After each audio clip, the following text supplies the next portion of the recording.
I really wanted to take another moment to thank the Pathways to Friendship provider organizations on behalf of the Pathways to Friendship team. You have invested so much time and commitment, and we so value your participation in the Pathways to Friendship initiative. You will soon hear from your Pathways facilitator, so we'll still stay connected, and we have several tips for you to stay connected and engaged with us as well. We will also be sharing an opportunity for us to connect. We'd really like to give a gift to recognize your efforts that you've really committed to advancing inclusion as organizations. We are so thrilled for everyone's participation today and the real dedication that we can feel even on a Zoom screen to supporting inclusion at the highest levels for people. All of the contributions to build communities and friendships between people with and without disabilities. So thank you. And Beth Mount, we have just truly been honored to share this time with you, celebrating connections. And at this time, we invite you to share some final reflections with our audience.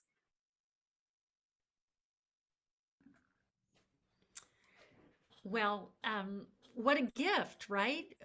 Such a gift, these 2 hours to take this time.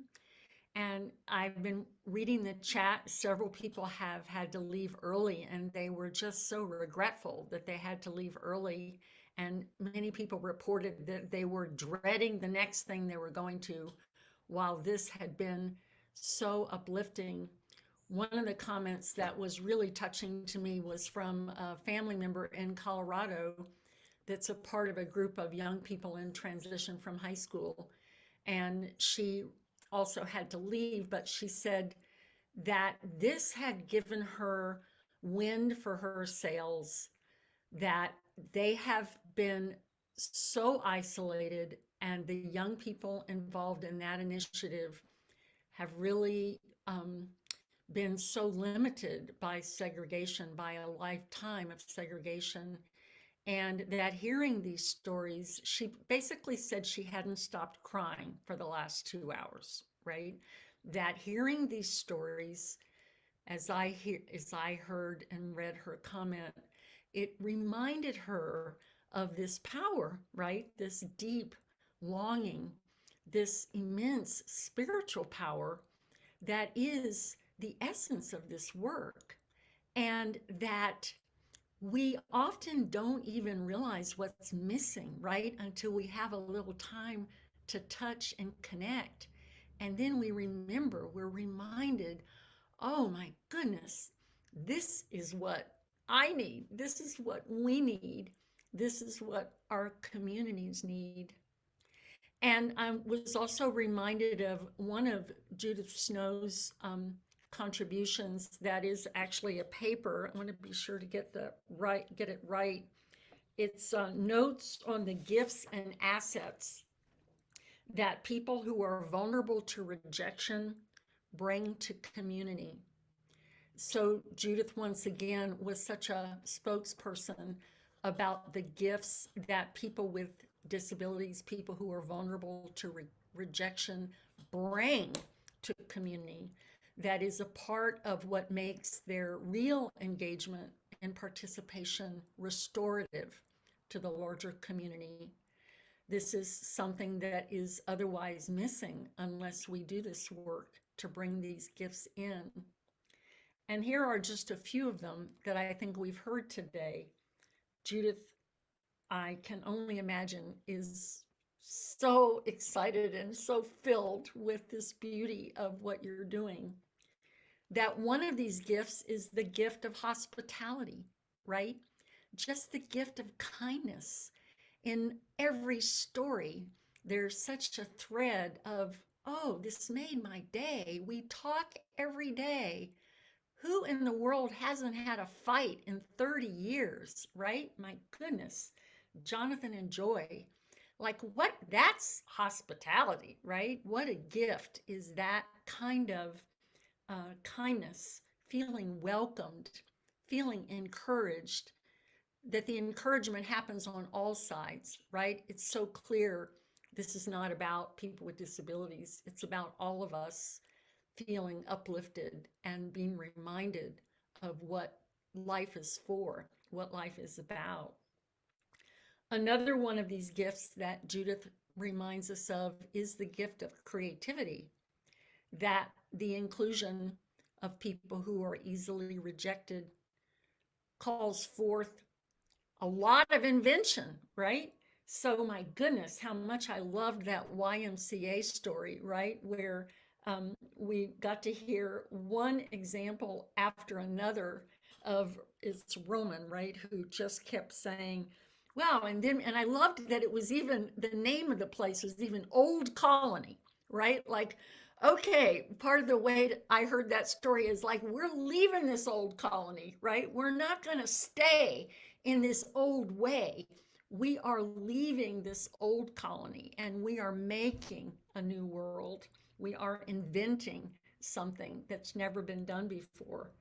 And we hear that in the doggy daycare center, right? Like, where was that until it was created by people? And now that it's there, they have more doggies than they can even handle, right? So what kind of gift is that? We didn't even know it was missing until it arrived. Making space for conversations. That was a hugely important part of what is another gift that Judith mentions, which is just simply presence, right? The chance to slow down, to be present, to be still, to explore spaces where we don't know what to do, but we are sitting with a question between us, how to build a better world, how to build a better life. And finally, and there's several others, but finally for now, I know I certainly felt this today, that Judith reminds us that people who are vulnerable to rejection and who have the opportunity for deep inclusion bring us emotional and spiritual healing, that once again, we have a chance to connect to what is life for? What is the meaning? Why are we here? And we certainly experienced that today. I just have one other comment about, Jim, in relationship to your pile of horse shit, that for community gardeners, my husband is growing a garden. Horse manure is a really valuable, right? It's not valuable as a whole pile. If you built the whole pile on the garden, it will kill everything. But it's very valuable one shovel at a time, right? It's very valuable. Like around here, people drive miles to load up their cars and trucks with horse shit. So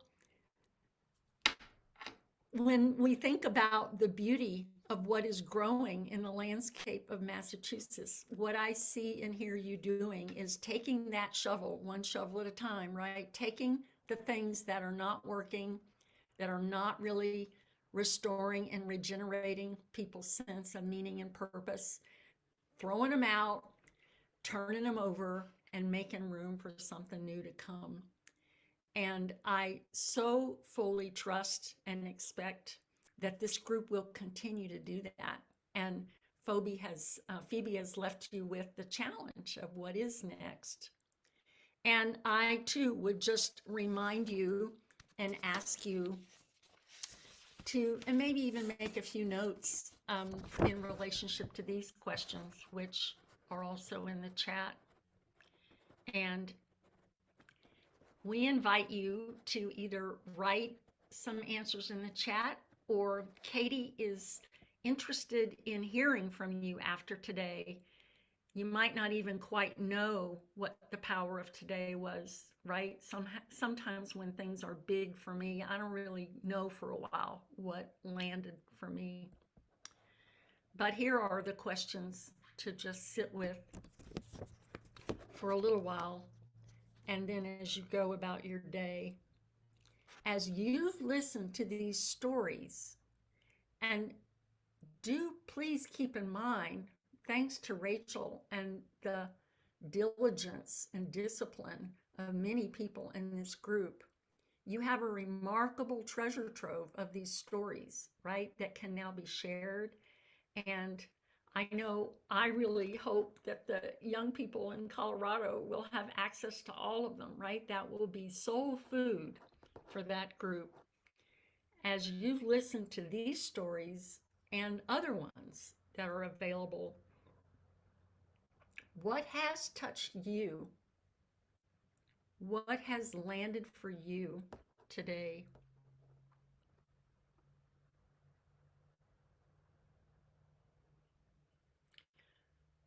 Where is your growing edge?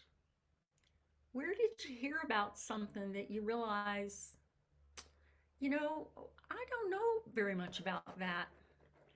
And I can imagine that if we brought more of this practice in to the spaces that we are making to think about relationships, I can imagine that that could be really important.